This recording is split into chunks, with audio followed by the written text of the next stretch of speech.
Alright, David here, and today we are going to be talking about wheels that I find are best suitable for pump track riding. In this video I'm going to review my favorite wheel for this pump track, and we're just going to talk about principles of acceleration and speed. But even if you don't ride pump tracks, I highly encourage that you stick around for this video because I think you'll learn something about wheels, speed, acceleration, etc. Alright, so at the end of this video, I'm going to make comments on each one of these videos individually. But I highly encourage you watch the entire video because it will give you the context to fully understand where I'm coming from on each one of these wheels. And just for context, I'm just showing you a shot of the texture of the asphalt pump track in my hometown. So right now, I'm showing you all 22 wheels that I have trialed and tested on the pump track in my local town. It's a whole lot of wheels, and I'm not going to read all of them off to you, but I'll go ahead and throw on the screen the names of each wheel and the respective durometer and diameter.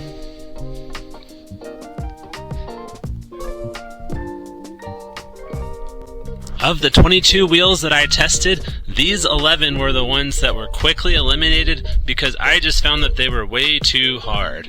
Again, you can read off the specs and the names of these wheels on the screen.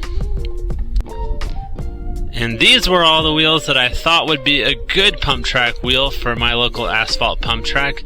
They're all between 78A and 84A durometer. The roundhouse slicks lived on my pump track board for a long time up until last week when I accidentally left them at home. But in my backpack I happen to have these 60mm 78A slime ball vomits. The 60mm 78A slime ball vomits were way faster than the Carver roundhouse slicks in my experience on this pump track. And there's two reasons I can guess for this.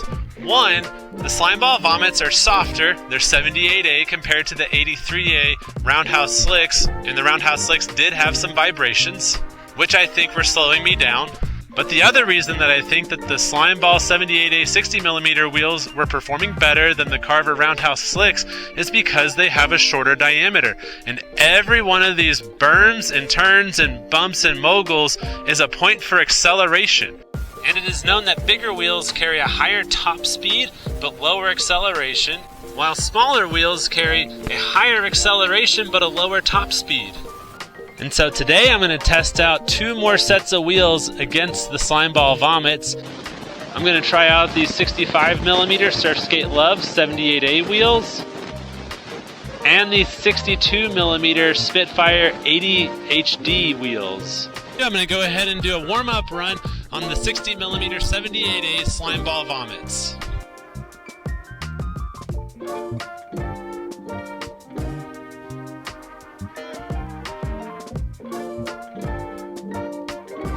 Alright, that was pretty fast, and so now we're going to go ahead and try out the 65mm 78A Surfskate Love wheels.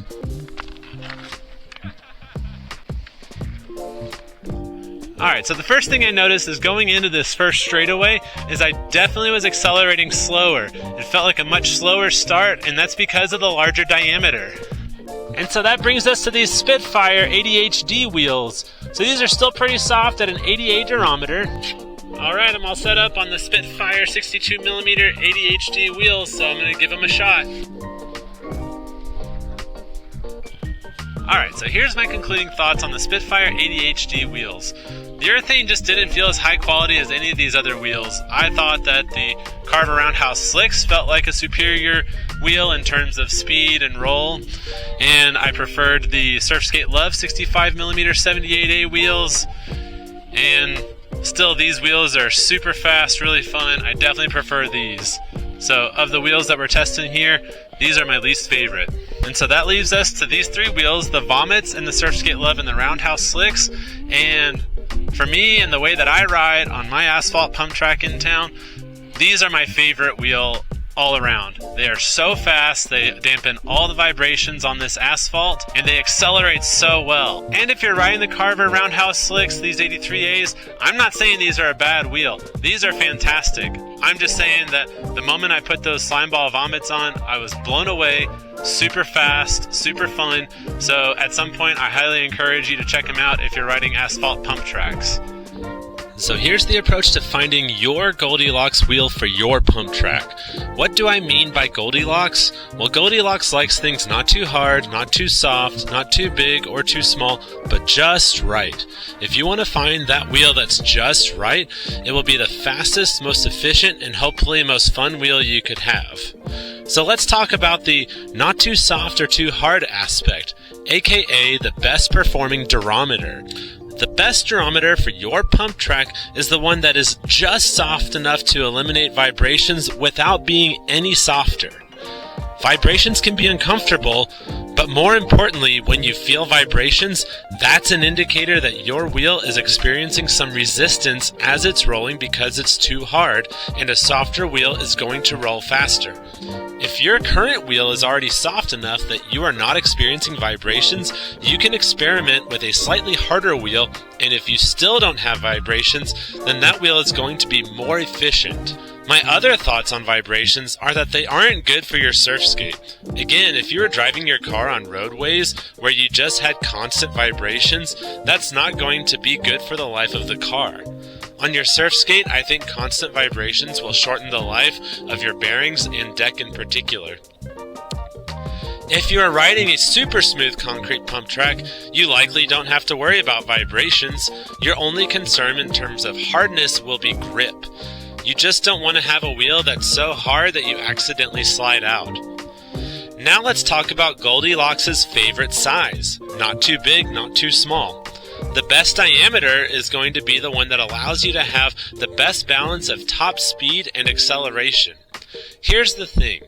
You can ride a big wheel like this 85mm orangutan Kagwama because that's got the potential for the highest top speed. But if you're never able to tap into that high top speed because you lose speed in corners and berms and you aren't able to accelerate to get up to that top speed, then you will probably benefit from a smaller wheel than that Kagwama. From riding my own pump track, I learned even 65mm wheels were too big for me. My pump track has a lot of tight moguls and tight 180-degree berms. When comparing the 65mm I've ridden to the wheel which sits nicely in my own Goldilocks zone, the 60mm Slimeball 78A Vomit, the 65mm wheels just never felt like they were getting up to their speed potential. I'd start picking up speed in a straightaway and then hit a tight turn and slow down before ever hitting that wheel's top speed. And after hitting a slowdown, I was working really hard to start building speed back up again. But on the 60mm 78A Slimeball, even if I lost a little speed in a berm, I could quickly accelerate back up to that wheel's top speed. Think about driving in your car and how when you approach a tight turn, you have to slow down or else you'll fly off the road. This can happen on pump tracks. But if that turn is huge and broad, then you don't have to slow down as much and you can maintain your speed and momentum. If my pump track had big wide turns and more broad moguls and bumps, my Goldilocks zone wheel might actually be more like a bigger 65 or 70mm wheel instead of the little 60mm Slimeball 78A. But what about contact patch? How does that affect performance? So obviously if I take my Goldilocks 78A Slimeball and I widen it, I increase grip. But this slime ball is already dampening all the vibrations for me on this pump track. And if I widen the contact patch further, I would have increased drag because I now have more wheel in contact with the ground. So really, if I wanted to widen the contact patch for any reason, I would also want to consider a slightly harder durometer. Which is why I like to ride the Surfskate Love 81A wheel on my Carver Surf Rider. The 78A Slimeball wheel literally doesn't fit and spin freely on the Surf Rider hanger due to the geometry of the hanger. But Surfskate Love wheels fit and do spin freely. So the last key variable is just you. Your physical size, riding style, ability, and preferences are all going to help determine what wheel you like best. There's a great chance that you might come to my local pump track and not like my favorite wheel. Maybe you will. That's fine. I just know for me, I've ridden over 20 different wheels on my pump track, and there were about 10 that I thought would actually be a good wheel. I found the Slimeball 60mm Vomit was the best wheel for me. which I did not expect at all when I began testing. I actually first thought the Orangutan Kagwama was going to be the fastest because it's huge and would carry a high top speed. Once I realized I kept hitting tight turns and slowing down before I ever got close to the Kagwama's top speed, I guess the Surfskate Love 84A or 65mm Carver Roundhouse Slick was going to be the best wheel. But even those wheels were too hard and I had vibrations still. So the Slimeball Vomit 78A 60mm and Surfskate Love 81A 65mm are going to be my go-to for now. But if I ever find a wheel with the Slimeball 78A specs that fit the Surfrider truck, that will be my go-to wheel for the Surfrider. So if you ride pump tracks a lot, consider experimenting with different wheels. Try a bigger or smaller wheel and try a different durometer. You might be surprised. So I hope you found this video helpful, and never underestimate the importance of acceleration, especially on pump tracks. Okay, so I hope you learned something from this video, and now we're going to touch on each one of these wheels individually. Starting with the 85mm 80A Kagwama. I thought this was potentially going to be my favorite wheel because it's so tall, which means it's going to carry a very high top speed. That 80A durometer does smooth out all of the vibrations. However, it does not accelerate well, and so I was just never able to tap into this wheel's top speed, and I always felt like I was just going slow and trying to accelerate back up. Alright, I know I've already talked a ton about this Slimeball 78A 60mm Vomit. Again, dampens all the vibrations, it's only 60mm, great acceleration, so I can just tap into this wheel's top speed really easily. However, if I were to go to a concrete pump track, I would not go for this wheel because I think it is too small and too soft and it would be slow. I would look to something a little bit harder, but not necessarily taller. And so now let's real quick talk about this 60mm 78A OJ wheel. So these two wheels have the same diameter, but the difference, as you can see, is the width and contact patch. The OJ has a wider contact patch, so it's just more wheel than I really need. Because this Slimeball dampens all the vibrations, and because this just has that extra contact patch, it's just more urethane on the ground than I need, and it's just creating more drag. So for me, this wheel is not as fast, but I can appreciate that maybe someone might enjoy that extra contact patch, because it does create a little extra security because you do get more grip. But I've had no issues with sliding out with the Vomit, so there's that. So next up, we've got my second favorite wheel. This is the Surfskate Love 65mm 81A. So directly comparing these two wheels, the Slimeball Vomit is slightly softer at 78A, but the Surfskate Love wheel has a much wider contact patch. And so that extra contact patch does really well for the Surfskate Love wheel. It helps dampen the vibrations and smooth out that ride, because if this wheel had the same contact patch as the Slimeball Vomit, this wheel would probably feel a little bit too hard. The only thing that would make me love this Surfskate Love 81A 65mm wheel even more is if it was just a little bit shorter in diameter to help promote a better acceleration. Something like a 62mm or a 60mm. And so with that, I don't have to say a whole lot about the Surfskate Love 78A wheel. Basically, it's the same durometer as my favorite Slimeball. However, because again, it's so wide, it's just going to have a lot of extra urethane on the ground, creating drag. Boom, the Carver Roundhouse Slick. This is a wheel that I actually like for a lot of reasons. I actually think this is a really good looking wheel. So this wheel is fantastic for my pump track. I would give it about like an 8.8 out of 10. It's just barely too hard. It's 83A, and if this was turned down to just like 81A, it would be perfect for my pump track, and this would probably have continued living on my board for a longer time. However, if you ride an asphalt pump track that's a little bit smoother than the asphalt on my pump track, this wheel could be perfect for you. And just a side note, if you ride concrete pump tracks, you might actually really like this wheel, because this wheel is going to provide plenty of grip, so you're not going to have any issues with accidentally sliding out. And in my experience on concrete skate parks, this Roundhouse Slick is pretty fast. Alright, so now the Orangutan Skiff. This is the 86A, so for my pump track, it's a little bit too hard. You can get this Orangutan Skiff in an 80A durometer though, so that could be a pretty good wheel. However, my only issue is the contact patch. This is only 25 millimeters as opposed to the Slimeball Vomit, which has a 30 millimeter contact patch. And as far as contact patch goes, I just personally wouldn't want to go any narrower. I'd be a little concerned about accidentally sliding out. And so I'm not going to buy the 80A version of this wheel. I would just be a little concerned with that slide out. Alright, and so the Carver Roundhouse 78A 70 millimeter wheel.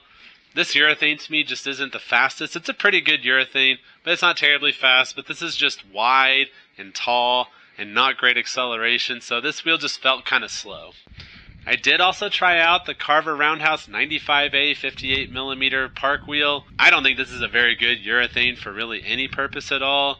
And this wheel feels a little bit too hard on the pump track. So this is one that I wouldn't recommend for either asphalt or concrete pump tracks for that matter.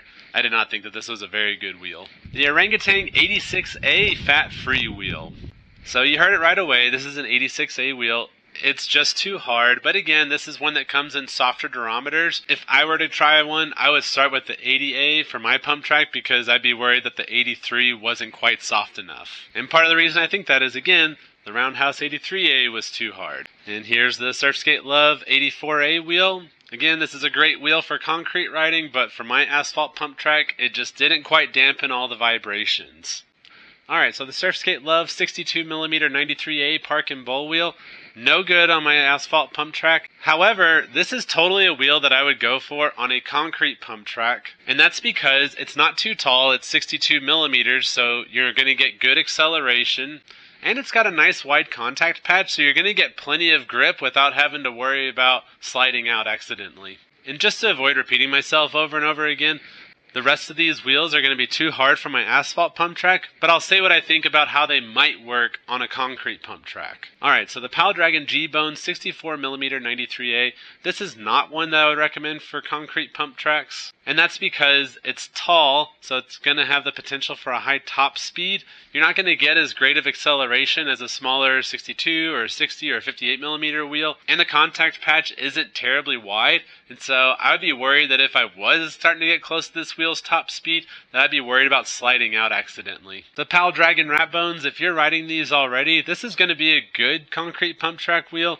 It's going to feel maybe a little bit slower than some other options, but you're going to have confidence in the sense that these wheels are plenty grippy. And these Slimeball 95A Vomits, these could be pretty okay for a concrete pump track, though they are really hard. They feel like a very hard skateboard wheel, and so I'd be worried about accidentally sliding out.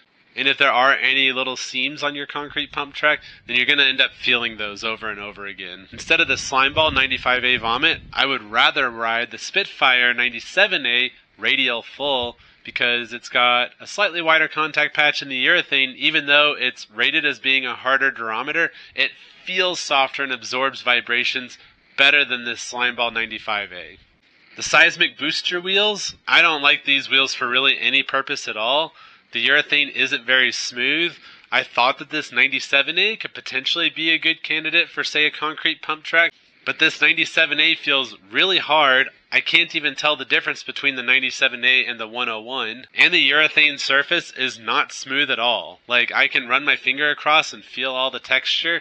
And I mean, you can see how the dirt comes in uneven because it's so textured. So in all honesty, these Seismic Boosters are my least favorite wheel of all time ever. And this is the Spitfire 58mm 99 durometer conical full. And this could work pretty well on a concrete pump track. It's just going to feel like a very hard skateboard wheel because it is a hard skateboard wheel. The PAL 97A nanocubic wheel. This could be a good pump track wheel. I think the urethane actually is very capable of handling a concrete pump track, but my concern is the contact patch is only about 21 or 22 millimeters wide, and so I'd be worried about accidentally sliding out. And the same applies to the 93A version of the nanocubic. But here we've got the Pal Dragon 60 by 42 millimeter. This could be a really good concrete pump track wheel, and that's because it's similar to the nanocubic, however, it just has a wider contact patch. You're getting an extra 9 millimeters of contact patch with the Dragon 60 by 42, and so that's going to give you more grip. So I think this is going to be very fast on a concrete pump track. I think it's going to provide enough grip. However, like I said, the Pal Dragon 93A formula is formulated to be slidey, so there could be accidental slide out. I'm just not sure because I haven't gotten to test that. And then we've got the Spitfire 62mm 80 HD wheel. This wheel was a big disappointment for me. And so I had high hopes for this wheel because at 62mm and an 80A durometer, it's going to smooth out all those vibrations and it's going to have really good acceleration. The specs for this wheel actually kind of fall right in between the Surfskate Love 81A and the Slimeball 78A Vomit. The durometer is right in between these two. And the height of the wheel is 62mm, so it falls right between the 65mm and the 60mm wheels. But like I said earlier, the urethane just didn't feel very good. But what I actually think the real problem is just the shape of the wheel, particularly on the outside. It really doesn't have much structure and support here in the center area, and so I don't know if you can see it or not, but this wheel doesn't stay structured very well. It compresses really easily. It does not take very much effort to flex this wheel.